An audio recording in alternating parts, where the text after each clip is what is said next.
Everyone, this is Tim from YourSix Studios. Today in the studio, I'm going to show you how to turn on or off the taskbar on your Windows PC. So you can see as soon as I move the cursor down there, it's going to pop up. So this actually might be nice just to have on so you don't see it all the time. So you can right click on the desktop and just go to Personalize right here.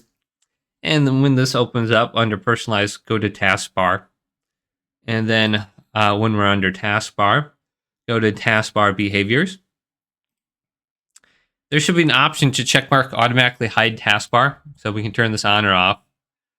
And actually, that might be nice on specific monitors.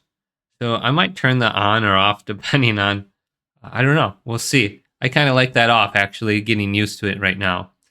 So very easy to turn it on or off right there. And then you can look at your taskbar. You can see down here how beautiful. Otherwise, you can always just right click on this and go to taskbar settings. And you can open it up through here as well. So hopefully this video did indeed help you out. Leave it a big thumbs up. And subscribe to my channel down below for more tech videos coming up next on YourSix Studios.